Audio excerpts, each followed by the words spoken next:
Guys চলে এসেছি আর খেলার খবর চ্যানেলে বিগ আপডেট নিয়ে। তো চলো বন্ধুরা, খুব গুরুত্বপূর্ণ আপডেট নিয়ে চলে এসেছি। ফুল ভিডিওটা দেখতে থাকো, স্কিপ করবে না। স্কিপ করলে কিন্তু ভিডিওর মধ্যে অনেক কিছু মিস করবে। এবং এই খেলার খবর চ্যানেলে যারা নতুন আছে অবশ্যই খেলার খবর চ্যানেলটা সাবস্ক্রাইব করে পাশে থাকো।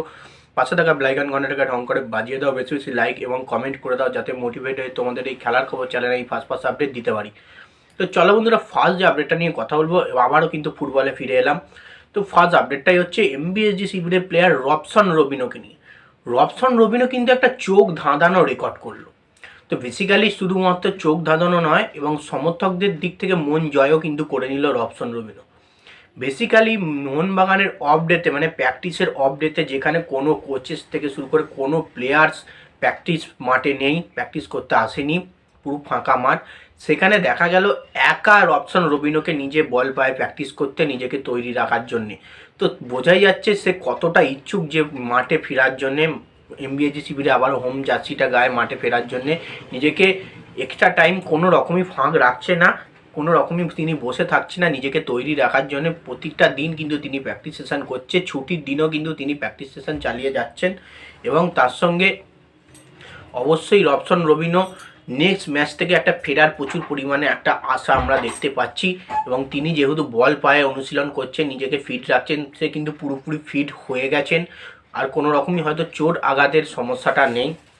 একটা ম্যাচ কিন্তু কোচ তাকে রিস্ক নেয়নি, বসিয়ে রেখেছিল, এবং নেক্সট ম্যাচ থেকে কিন্তু তাকে নামাবে, এবং সেই জন্য কিন্তু নিজেকে পুরোপুরি তৈরি রাখছে রবসন রবিনো। তো এটাই যে রবসন রবিনো কিন্তু ছুটির দিনে কোনো যেখানে প্লেয়াররা আসেনি, কোচেস আসেনি, নিজে একাই কিন্তু প্র্যাকটিস সেশন চালিয়ে যাচ্ছেন নিজের একাকিত্বে। তো এটাই কিন্তু প্রতিটা প্লেয়ার থেকে শুরু করে প্রতিটা সমর্থকদের কিন্তু ভালো লাগা। তো যাই হোক, নেক্সট যে আপডেটটা নিয়ে আবার কথা বলবো, খুব গুরুত্বপূর্ণ আপডেট, সেটা হচ্ছে এমবিএসজি শিবিরের প্লেয়ার অভিষেক তেগজাম সিংকে নিয়ে। অভিষেক তেগজাম সিং কিন্তু একটা বড় পুরস্কার পেল। তো এমবিএসজি শিবির থেকে কিন্তু পুরস্কারটা পেল এই ম্যাচে, বেঙ্গালুরু ম্যাচের পর। তো যেহেতু ম্যাচটা যাই হোক 0-0 গোলে ড্র হয়েছে, কোনো রকম 3 পয়েন্ট পায়নি মোহনবাগান, 1 পয়েন্ট পেয়েছে, তাও ওই ম্যাচে কিন্তু স্কিল অফ দ্য ম্যাচ হয়েছে কিন্তু অভিষেক তেগজাম সিং। তো এমবিএসজি শিবির থেকে তোমরা নিশ্চয়ই জানো, প্রতিটা ম্যাচের পর একটা একটা প্লেয়ারকে বাছাই করে নেয় শিবির থেকে পুরস্কার দেওয়ার জন্যে। এবার কিন্তু পুরস্কার পেল অভিষেক তেগজাম সিং এমবিএসজি শিবিরে, MBSG skill of the match. দুর্দান্ত স্কিল দেখিয়েছে অভিষেক তেগজাম সিংয়ের, আমরা স্কিল দেখতে পাচ্ছি। নিচেই নেবে কিন্তু অসাধারণ ডিফেন্স করতে দেখতে পাচ্ছি, দুর্দান্ত পাস বাড়াতে দেখতে পাচ্ছি, মানে তার খেলার মধ্যে একটা প্রফেশনালিটি ভাব কিন্তু দেখা যাচ্ছে। সেই কারণে কিন্তু অভিষেক তেগজাম সিংকে এই পুরস্কার। এবং অভিষেক তেগজাম সিং আস্তে আস্তে নিজেকে আরও ভালো করে মেলে ধরছে, আরও যাতে ভালো পারফরমেন্স করতে পারে এমবিএসজি শিবিরের জন্য হয়ে, সেটাই কিন্তু তিনি দেখছেন। তো যাই হোক, এবার নেক্সট যে আপডেটটা নিয়ে যেটা কথা বলবো, খুব গুরুত্বপূর্ণ আপডেট, সেটা হচ্ছে 23রা মে, তোমরা নিশ্চয়ই জানো ডার্বি আছে, ইস্টবেঙ্গল মোহনবাগান ডার্বি। সেই 23রা মে ডার্বিটা নাও হতে পারে। তো বেসিক্যালি 23রা মে ডার্বিটা হচ্ছে না এমনটাই কিন্তু শোনা যাচ্ছে, সেটা কিন্তু আরও পেছিয়ে যেতে পারে, প্রায় 16ই মে 17ই মে দিকে কিন্তু ডার্বিটা হয়ে যেতে পারে। কারণ 23রা মে তোমরা নিশ্চয়ই জানো পশ্চিমবঙ্গে ভোট গণনা আছে। তো বেসিক্যালি ভোট গণনা থাকলে কিন্তু প্রচুর পরিমাণে ঝামেলা ক্রিয়েট হয়, সেখানে কিন্তু প্রচুর পরিমাণে পুলিশ মোতায়েন দিতে হয়। তো সেক্ষেত্রে যেখানে ভোট গণনা আছে, সেক্ষেত্রে যদি পুলিশ সব রকম চলে যায় মোতায়েন, সেখানে খেলাতেও ডার্বিতেও কিন্তু প্রচুর পরিমাণে একটা উত্তেজনার ব্যাপার হয়, সেখানেও কিন্তু অবশ্যই পুলিশ মোতায়েন দরকার লাগে। তো সেক্ষেত্রে পুলিশ গার্ড কিন্তু দিতে পারবে না ডার্বিতে।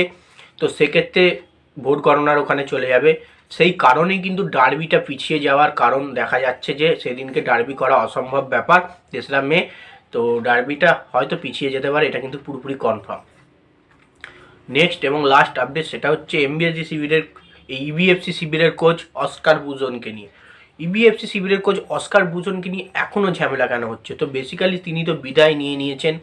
তো ইমামির সঙ্গে ম্যানেজমেন্টের সঙ্গে, ম্যানেজমেন্ট বলছে কোনো রকম আমরা ছেড়ে দিতে পারি না, ইমামি যদি ছাড়তে পারে তাহলে ছাড়বে। ইমামির তরফ থেকে শোনা যাচ্ছে ছেড়ে দিয়ে আছে। আবার কিন্তু তাদের মধ্যে একটা মিটিং হচ্ছে, বেসিক্যালি একটা জটলা কেস কিন্তু হচ্ছে অস্কার বুজনকে নিয়ে। কিন্তু তোমরা এইটুকু জেনে রেখে দাও, অস্কার বুজন কিন্তু ইবিএফসি শিবির ছেড়ে দিয়েছে। তারপরেও কিন্তু কিছু আলোচনা করছে তাকে যদি ব্যাকে ফেরানো যায়, এরকম একটা কোনো ব্যাপার ট্যাপার চলছে ভেতরে ভেতরে ওদের। কনফার্ম কিছু আমি বলতে পারছি না, এইটুকু তোমরা জানো যে অস্কার বুজন কিন্তু ইবিএফসি শিবির ছেড়ে দিয়েছে। তো যাই হোক বন্ধুরা, এই আপডেট ছিল। ভিডিওটা যদি ভালো লেগে থাকে লাইক, কমেন্ট, শেয়ার, সাবস্ক্রাইব করে পাশে থাকে। চলো বন্ধুরা।